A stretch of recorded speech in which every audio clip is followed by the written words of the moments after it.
Nobody was ready for this. Not Paris, not the French media, not the hundreds of thousands of people who had spent decades watching the world's biggest tennis names arrive quietly, anonymously, like they were trying not to be noticed. And definitely not the airport security team that received a routine briefing the morning of her arrival, glanced at the expected crowd count, and then watched that number get shredded by reality before her plane even touched down. This is a story about a 23-year-old woman from Manila who did something that has never been done in the history of European tennis. But here's the thing.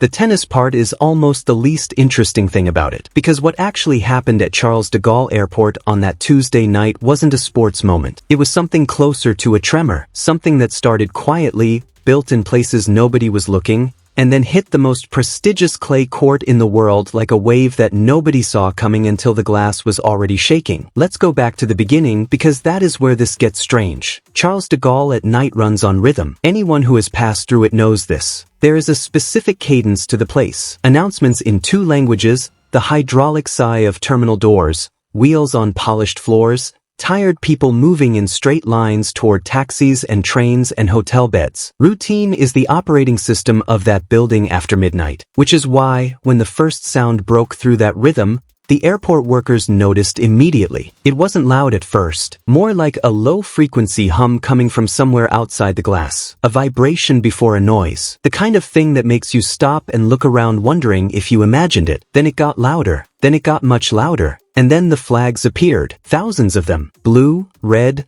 yellow, pressing against the terminal entrance in a mass of color so dense that French reporters who had been covering sports arrivals for a decade stepped back instinctively, not out of fear, out of sheer disbelief at what their eyes were telling them. Because this is the thing about Charles de Gaulle, it has seen famous people walk through its doors, footballers, musicians, heads of state, and the receptions are usually big, chaotic, memorable. But there is a specific kind of reception reserved for people who have transcended their sport. The kind you feel in your chest before you understand it with your brain. This was that, and the person who triggered it was a tennis player. A 23-year-old from the Philippines who most of the French public had never heard of until that night. The name that was being chanted by thousands of people in that terminal, the name that was bouncing off every hard surface in that building, was Alexandra Eala, and Paris had absolutely no idea she was coming. Here is where the story starts to become something you cannot look away from. The Filipino community in Europe had been organizing this for weeks, not days, weeks. People coordinating across dozens of cities,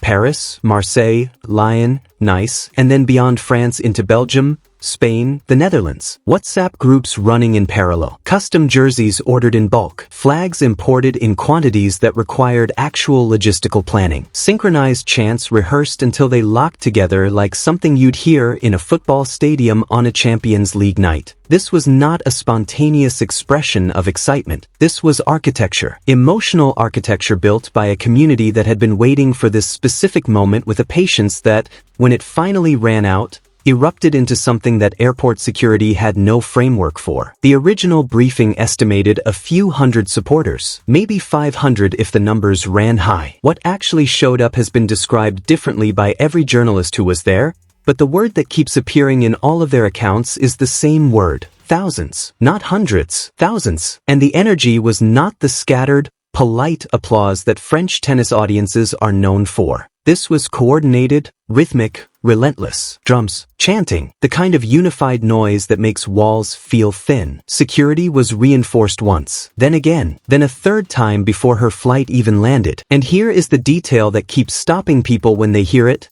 Elderly supporters, men and women who had traveled for hours on overnight trains, who had been on their feet since early morning, standing in that terminal holding handmade banners with hands that were not entirely steady. The banners said, in Tagalog, something that translates roughly to "Our Alex." Children sitting on their parents' shoulders with wide eyes fixed on the terminal entrance. And every single one of them had come not because of a Grand Slam title, not because of a world #1 ranking, but because of who she is to them, which is something that a trophy count will never fully explain. To understand that, you have to understand where Alexandra Eala came from and what the journey actually looked like. She grew up in Quezon City, and there is nothing in her early story that screams inevitable greatness. What was there was something quieter and more durable than talent. a refusal to be outworked. She found her way to the Rafa Nadal Academy in Manacor, Spain. And what happened there was less a discovery and more a construction. A game built component by component, deliberately and without shortcuts, around 3 principles that would later define her as a professional: relentless pressure, tactical intelligence, and a quality of mental stillness that people who coach tennis for a living describe as almost eerie in someone her age. She is left-handed, and if you don't follow tennis closely, you may not immediately understand why that matters. But the players in her draw understand it very well. Left-handed servers produce spin that curves in directions right-handed players train against almost never. It forces adaptations in real time. It shifts the geometry of the court in ways that are genuinely difficult to prepare for. Combine that with a baseline game that analysts have described as simultaneously patient and violent. She waits, and then the moment you exhale, she is already inside your defense. And what you have is a player designed to make opponents feel like the ground keeps shifting beneath them. She dominated at the junior level. She collected titles. She built a ranking. And through all of it, something was forming around her that had nothing to do with rankings or titles. A following. A connection that stretched from Southeast Asia across oceans into the Filipino diaspora scattered through every continent on Earth. Because for overseas Filipino workers, for communities built in countries where the language on every sign is not theirs, where the faces on every billboard are not theirs, sport carries a weight that is almost impossible to explain to someone who has not lived that specific kind of distance. When Alexandra Eala steps onto a court, she is not just competing. She is representing something felt so personally by so many people that the emotion of it cannot be contained in a stadium seat. Which is why it spilled into an airport terminal. Which is why drums were reverberating through the glass at midnight. Which is why the phrase that had been circulating online in the days before her arrival, 50,000 Filipinos ready, was never a boast. It was a warning. And here is where the story pivots. Because what we have been talking about so far is the spectacle, the emotion, the human architecture of a community expressing something it has been holding for a long time. But underneath all of that, underneath every flag and every chant and every elderly supporter gripping a handmade banner, there is a competitive reality that the rest of the Roland Garros draw has had to quietly reckon with. Alexandra Eala is not in Paris as a feel-good story. She is not a compelling narrative with a predictable ending. She is a problem, a left-handed, tactically sophisticated, mentally uncrackable problem competing on clay, which is, by a margin that no other surface closes, her best surface. Multiple analysts in the lead-up to the tournament said versions of the same thing without coordinating with each other. Her ranking undersells her on clay. The way she constructs points, the patience, the angles, the capacity to absorb pressure and redirect it rather than absorb it and buckle, these are clay court qualities, grand qualities, and now add something that most analytical models do not have a clean way to account for. What happens to the players who face her? Imagine being a French player. You have competed at Roland Garros before. You know what it sounds like when the French crowd is with you. It is warm, it is knowledgeable, it is your crowd on your clay in your country. That is an advantage. It is real and it is measurable. Now imagine walking onto that court and feeling the crowd pull away from you. Not against you. Nobody is booing, nobody is hostile, but the crowd is simply somewhere else. It is behind her, tens of thousands of people generating a wall of noise and synchronized energy for the player on the other side of the net. That is not a neutral environment. That is not home court. That is the opposite of home court,